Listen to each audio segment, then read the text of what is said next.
ఎటువంటి కంటి సమస్యకైనా 100% ఆయుర్వేద పరిష్కారం సంజీవన్ నేత్రాలయ. మన ఇంట్లో ఆ మూల ఈ మూల ఎక్కడ చెత్తున్నా చికాకు పడతాం కదా.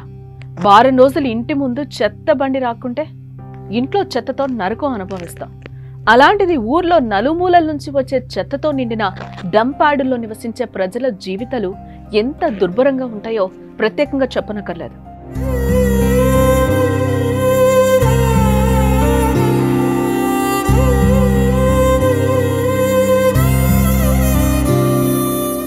డంప్యార్డు ప్రజల జీవితాలు చాలా వరకు కష్టతరమైనవే కాదు, సవాళ్లతో నిండినవే. ఇక్కడ నివసించేవారు చెత్త సేకరణ, రీసైక్లింగ్ వంటి అనధికారిక రంగంలో పనిచేస్తూ జీవనోపాధి పొందుతారు. ఈ పనులు కాంట్రాక్ట్ బేస్ లో చేస్తారు. ఉద్యోగాలకు భద్రత ఉండదు, ఎన్నో ఆర్థిక పరమైన ఇబ్బందులు ఎదుర్కొంటారు. డంప్యార్డుల్లో పనిచేసేవారు తరచూ సమాజంలో వివక్ష, సామాజిక ఒత్తిడిని ఎదుర్కొంటారు.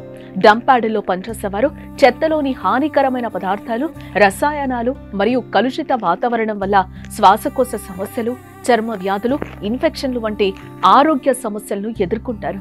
ఈ వృత్తిలో ఉన్న వారి పిల్లలు తరచూ విద్యావకాశాల నుండి దూరం అవుతారు. అందమైన బాల్యాన్ని కోల్పోయి కుక్కలు, పందుల మధ్య దుర్భరమైన జీవితాన్ని అనుభవించాల్సిన పరిస్థితి. దేశానికి స్వతంత్రం వచ్చి 78 ఏళ్లు గడుస్తున్నా ఇప్పటికీ సరైన జీవన ఆధారం లేక ఇబ్బందులు పడుతున్నారు. పొంగనూరు పురపాలక సంఘం సమీపంలో చెత్త నుంచి రీసైక్లింగ్ చేస్తూ జీవితం గడుపుతున్నారు. వారి కష్టాలు, కన్నీళ్ళేంటో తెలుసుకుందాం. కరెంట్ ఏముండదు కదా, ఇక్కడ చిన్న బిడ్డలు పెట్టుకొని ఎట్లుంటారు? నిప్పేసుకుంటాం సార్. నిప్పేసుకుంటారు. ఎవరు అధికారులు ఎవరు రాలేదు? ఎవరు రాదు సార్.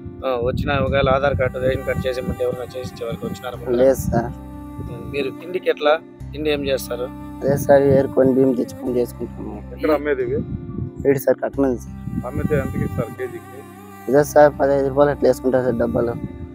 చిత్తూరు జిల్లా పొంగనూరుకు అతి సమీపంలో పొంగనూరు పురపాలక సంఘం సమీపంలోని కొన్ని గుడిసెలు కనిపిస్తాయి.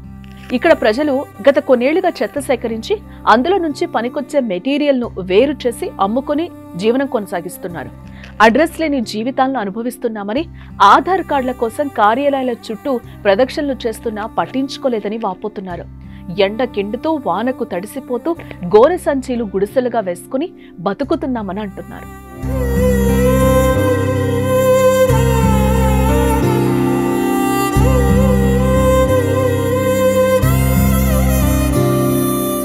ఇక్కడ పిల్లలకు చదువు ఉండదు. చిన్నతనంలో డంప్యార్డుకి వెళ్లి చెత్త తీసుకురావటం, అందులో మంచి సరుకు తీసి అమ్ముకోవడం వీళ్ల పని. పందులు, కుక్కలుంటున్న స్థలంలో చిన్నపిల్లలు వారి దుర్భరమైన జీవితాన్ని చూస్తుంటే ఎవరికైనా గుండె కరిగిపోతుంది. కానీ ప్రభుత్వం మాత్రం ఈ చిన్నారులను పట్టించుకోకుండా, వారికి సరైన విద్యను అందించకుండా చోద్యం చూస్తుందని విమర్శలు వస్తున్నాయి. ఇక్కడ మహిళలకు చిన్న వయసులోనే పెళ్లిళ్లు చేస్తారు. 15 సంవత్సరాలకి 3-4 పిల్లల్ని కంటారు. ఇక్కడ ఆడవాళ్ళు ఒక యంత్రికమైన జీవితాన్ని గడుపుతున్నారు. ఏదో డబ్బలు గిబ్బలు ఏర్పరచుకుంటారు సార్. నాకు 6 మంది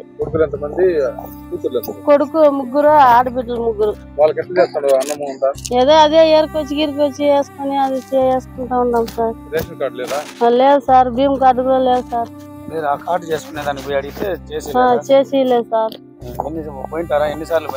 పోయింటాం సార్, 10 సార్లు పోయింటాము, చేపి లేదు.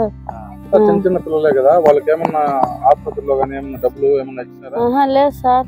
అంగన్వాడీ కేంద్రంలో లేవు. డంప్యార్డు పరిసర ప్రాంతాల్లో జీవించే వారికి ఆరోగ్య సంరక్షణ, రక్షణ సామగ్రి, సామాజిక భద్రతా పథకాలు అందించాలని కోరుతున్నారు. వారి పిల్లలకు విద్యా అవకాశాలు, వృత్తి శిక్షణ కార్యక్రమాలు అందించటం, రీసైక్లింగ్, చెత్త సేకరణలో అధికారిక ఉద్యోగ అవకాశాలు కల్పించాలని వారు కోరుతున్నారు. ఇప్పటికైనా వీరి పరిస్థితి అర్థం చేసుకుని వారి జీవితాలకు వెలుగులునివ్వాలని ప్రభుత్వాన్ని కోరుతున్నారు. ఏం పని చేస్తారు మీరు? డబ్బాలు అన్ని దెబ్బలేదు సార్, కంప్యూటర్లో మున్సిపల్ డబ్బుల్లో. మీ పిల్లలు స్కూల్ పోతున్నారా? లేదు సార్, 3 పోతారు సార్ పిల్లల్లో. ఆధార్ కార్డులు ఉన్నాయి అందరికి? లేదు సార్, ఆధార్ కార్డులు బింగలు ఏం లేదు సార్. ఇంట్లో కూడా లేదు సార్, వాకిలి ఏం లేదు సార్, గుడిసెలు ఉన్నాయి, బీట్లో ఉన్నాము సార్. ఎవరైనా వస్తున్నారా ఇక్కడ అధికారులు కానీ? లేదు సార్, ఎవరు రాలేదు అంతగా. మీకేం కావాలంటారు? ఏం సార్, ఆధార్ కార్డులు, బింగ్ కార్డులు, ఇల్లు వాకిలు ఏమన్నా కట్టిస్తే నేనేమన్నా సార్ ఇట్టే తిప్పుకుంటాం సార్.